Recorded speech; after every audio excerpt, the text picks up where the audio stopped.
Okay. From today, we changed the format a bit. Mm, we normally used to produce one video. We will be doing three videos.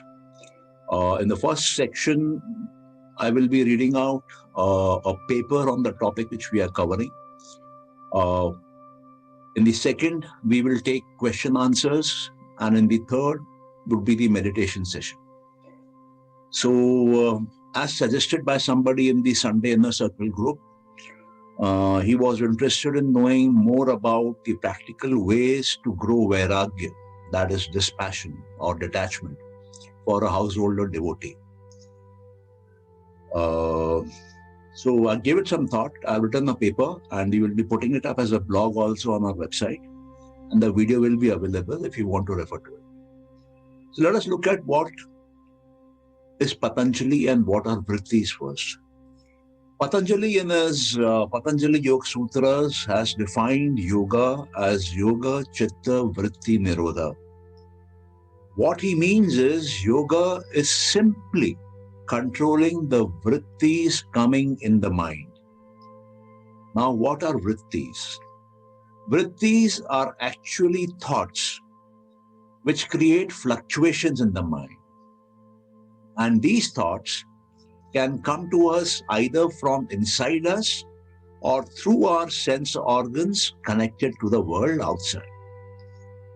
Yoga means to silence the mind of thoughts. And more the thoughts get silenced in our mind, the more we come at peace with ourselves. We reach a state of balance inside us. We feel light, good, and happy. The mind starts feeling a sense of freedom and liberation. In fact, now divinity starts flowing into us. We also start acquiring certain mystic powers of the mind. The next logical question is how to remove vrittis. So Patanjali says, vrittis can be removed by two techniques, abhyas and vairagya. Abhyas here means practice of concentration for long periods of time without interruption. Concentration means to bring the mind to one place and holding it there. I repeat, concentration means to bring the mind to one place and holding it there. This abhyas is the first recommended method for removing vrittis. The second method recommended for removing vrittis is vairagya. Abhyas has been put in first because practice of concentration by itself leads to vairagya. But vairagya also is needed to remove vrittis. Therefore, both have been mentioned. What is vairagya? To be colorless in a colored world is vairagya. To be dispassionate about the world and its objects is vairagya. To be detached from attachments of all types is vairagya. To be in the world but not of this world is vairagya. We find that people of the world normally have attractions to objects and even to certain dreams and thoughts. A human being naturally evolves with attachments, passion, and emotion in life. This is a part of intrinsic human nature. It happens to everybody. Why does it happen? We are actually made up of certain tattvas, which defines us and our behavior. We all have an intellect, ego and mind. Then we have our five sense organs through which we perceive the world, receive its objects and people into us. We also have five organs of action which act in the world outside.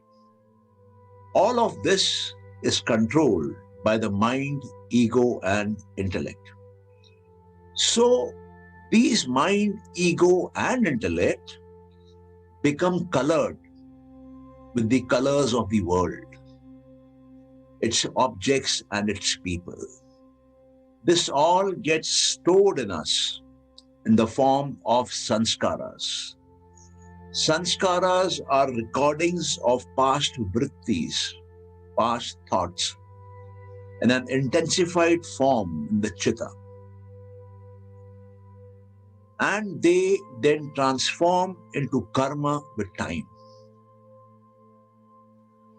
How to grow Vairagya? How can we increase our Vairagya?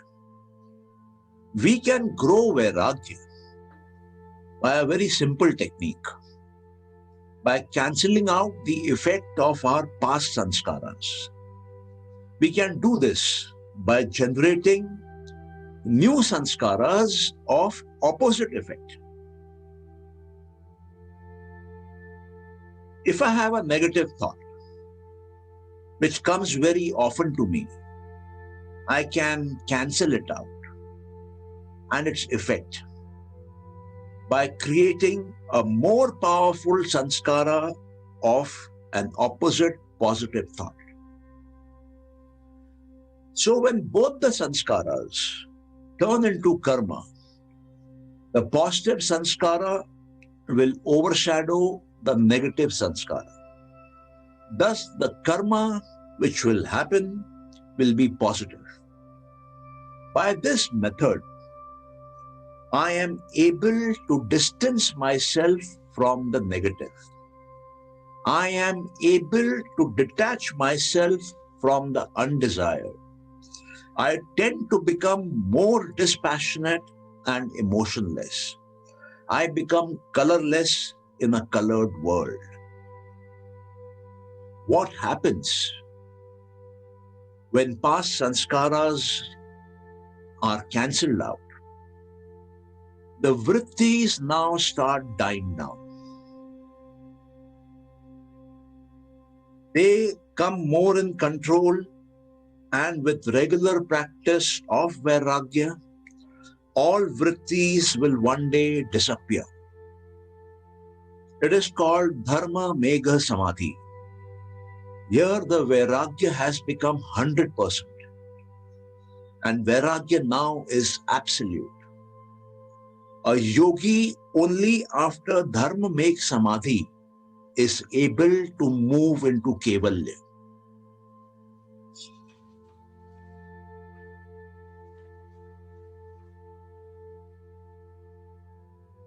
Three techniques to grow new sanskaras for a householder devotee. Number one, repetition. Keep on repeating what you want to form as a new sanskara. Regular long-term repetition will make that sanskara so strong, it will powerfully start happening in your life as good karma.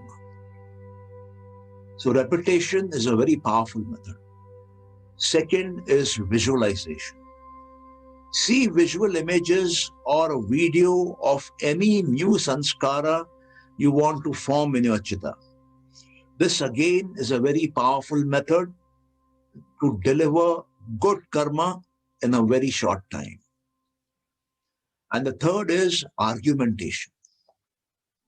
When you argue over any topic, it leads to a deep new sanskara in you and gets manifested in your life easily. This technique can also be used to create good karma. These three techniques can be easily used by anyone to remove attraction, attachment, etc. from one's life and reach a higher stage of Vairagya. It undoes all wrong karma and all undesired attachments. Even addictions can be removed by these three methods. Areas to work with: above techniques to grow new sanskaras. Where all can we actually work and get perceptible results? 1. Commitment to Ishvara. It leads to a divine connection, higher knowledge, and pious actions. It automatically increases Vairagya. Om chanting. It stabilizes the mind, removes all mental disturbances, and also gives access to higher levels of consciousness. Again, it improves Vairagya. Practice of social discipline. If I practice non-violence, truthfulness, non-stealing, celibacy, and renouncing of unnecessary possessions in a practical way, in a way possible in today's world, you will find detachment increasing in your life. You will find a sense of freedom coming to you. Practice of individual discipline.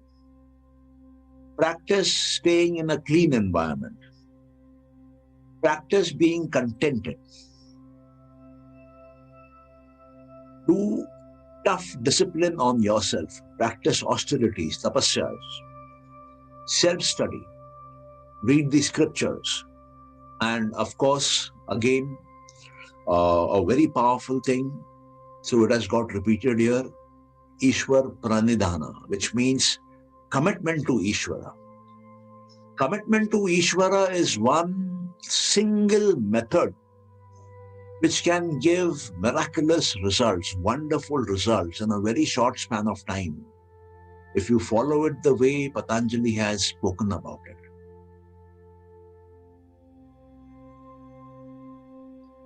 Fifth, sitting comfortably in one position. Try taking an asana and sit in that asana for longer durations. Something very interesting will happen. This helps in regulating the opposite in the mind, leading to more balance. Breath control, pranayama. When you control your breath, this is the simplest way to bring your sense organs under control. And why do the sense organs come under control? Because breathing brings the mind under control. So when the sense organs are under control, when the mind is under control, automatically the colors of the world outside do not enter inside. Put the mind at one place. This removes mental disturbances and restores balance of the mind. What can one do here? Whatever activity you do in the day, do it with concentration. You may be feeding your child, you may be doing your homework, you may be doing an office assignment. Whatever work you do it with full application of mind. You will find your powers of mind increasing and detachment increasing. Willpower over sense organs. Our sense organs need power to be controlled, or else they will just run here and there. So willpower has to be used to bring them under control. And if you lack willpower, learn techniques on how to build willpower, so that higher level of willpower can be used to control the sense organs and control the colors of the world from coming inside. You will remain more pure inside. You will remain more detached, more dispassionate, more unemotional, more non-reactionary. You will become more sattvic. The rajas and tamas will not enter. And can you just repeat this last statement? What do you need to do? Or I will come to it in the question answer session. Let me just finish this paper. Okay. Okay. Thank you. Another is intellect over the mind.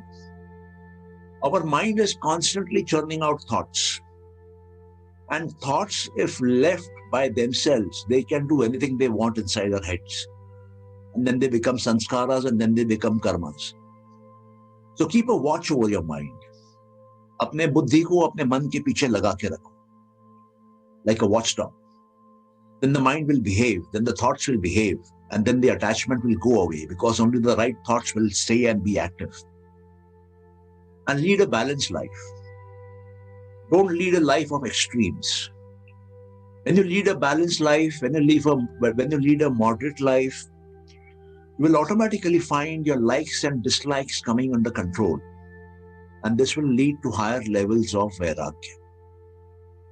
So in conclusion, we can see that the major reason for attachment is from the world outside. And by controlling the sense organs, the mind, the ego, and the intellect, Vairagya can be increased. It can also be increased by regulating the body posture and breath. Worshipping Ishvara and chanting Om also helps in a big way. The technology to be used here is to create new sanskaras using techniques of repetition, visualization, and argumentation. May you all have a blessed life. God be with us all. Thank you so much. So this was the paper on practical ways to grow Vairagya, detachment for a householder. If I can ask a question, Sanjay, can I? Yeah, now we open up the question answer round. I will have a request here. Please ask your questions one by one. And once a question gets completely answered, then we come to the next question, so that proper justice is done to everybody. And we will be allocating 20 minutes max to this. So say by roughly 9:40 or so, we will end the question answer round. Yeah. So can you elaborate on argumentation? Okay. Now what happens is when you and I argue, we do tarka. So you take a stand and I take a stand. And then we fight out on our stands. So the more we are fighting out on our stands because of our emotions coming in now, because of our rational coming in now, because of mental force coming in now, it creates deeper psychic impressions on the subconscious mind. It creates deeper psychic impressions on the chitta. It starts creating deeper and deeper sanskaras. It might even turn into vasanas. So that leads to a faster action or conversion to karma later on. So argumentation can work in giving very good results, very good manifested results. So probably say in a boardroom, if there is a discussion on something and there is serious argumentation over it, and after that argumentation they come to a conclusion and they hold on to it, that work will happen very fast. Sanjay, yeah. I wanted to know about Ishwar Pranidhana that you talked about. Okay. In Patanjali Yoga Sutra sense, because I think in Kapil Muni's Sankhya Yoga, this is not there. That's right. Okay, now coming to Patanjali's Ishvara. Ishvara is a very important part of whole Patanjali Yoga Sutras. In fact, it is the pivot on which it stands. Yes. Patanjali said something very interesting. He said, the purpose of a yogi is to go beyond Prakriti. So how can you use any method of the Prakriti to go beyond Prakriti? You need some tool, some device, some contraption, some concept, some thought, something which is beyond Prakriti, so which can pull you out of Prakriti. It's a very logical point. So there he says to all yogis, he says in the first chapter, you can try out the concept of Ishvara, because yogis that time were not mostly following Ishvara. They were into the Sankhya concept, which did not talk about Ishvara. So in the first chapter, if you see, he offers Ishvara as an option. In the second chapter, when he talks about sadhana, he says you have no option but Ishvara. So that is the switch which happens. Now, what is he suggesting about Ishvara? He's saying the first thing you need to do is make a commitment towards Ishvara. Commitment, he's not saying bhakti, he's not saying pratna, he's not saying puja, he's not saying samarpan, he's not saying sharnagati. The word he has used is commitment. You have to commit to Ishvara. So once you commit to the concept of Ishvara, then you are actually sowing the seed of Ishvara into your chitta. You are actually sowing the sanskara of Ishvara into your chitta. And then he says, since you have a commitment, so automatically what happens? You continue with your commitment. So as you continue with your commitment for life, the seed of Ishvara grows into a plant, grows into a tree, and then keeps on growing further and further based on what you are giving out of your commitment. It could be bhakti, it could be some sacrifice, it could be surrender, it could be anything, puja, path, bhajan, whatever. Whatever you are committing and giving to Ishvara, that is the food on which Ishvara grows. And he grows to such a level that he crosses Prakriti. He goes over Prakriti. He goes above Prakriti. So he says in the next sutra after this on Ishvara, he says Ishvara has no sanskaras. Ishvara has no karmas, karmic accounts. Ishvara has no fruits of karma waiting to be plucked. Ishvara has no klesha to yoga. Ishvara does not go through Prakriti. Ishvara is eternal. Ishvara is the supreme soul. Other yogis who might achieve Kevalya have to come through Prakriti. But this super yogi, this param yogi, this param purush, this param atma has reached the higher state without going through Prakriti. That is what he says in the second sutra on Ishvara. In the third sutra he says, he has the seed of omniscience. Now this is a very interesting sutra. That means he has the seed of all knowledge.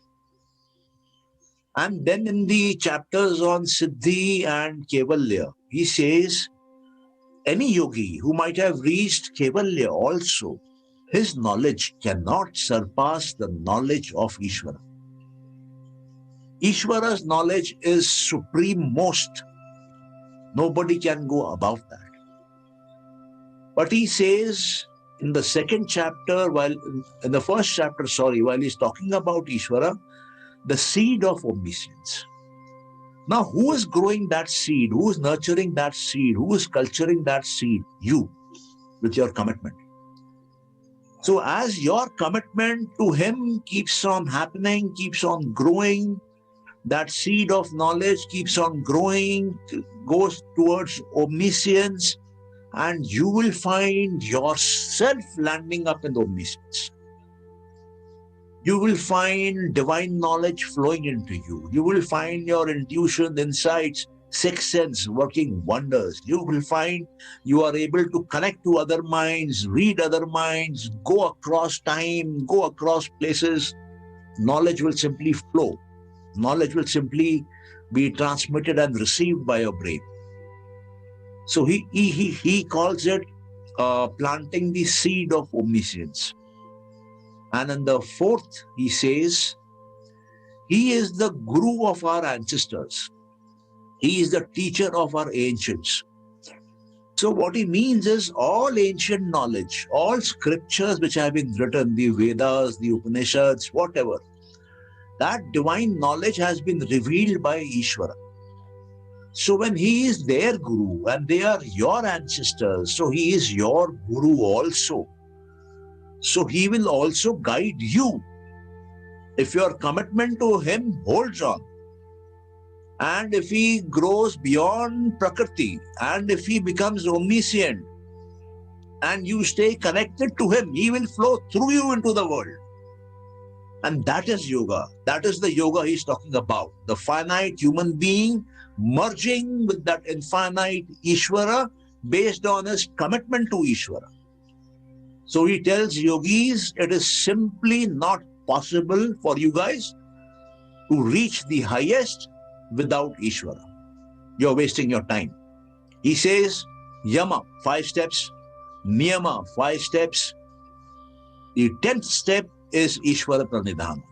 If you don't do that, the 9 steps are useless. In Kriya Yoga, he says, Tapasya, Swadhyaya, and Ishvara Pranidhana. He says, you may do any tapasya you want, you may do any kind of Swadhyaya you want to any extent.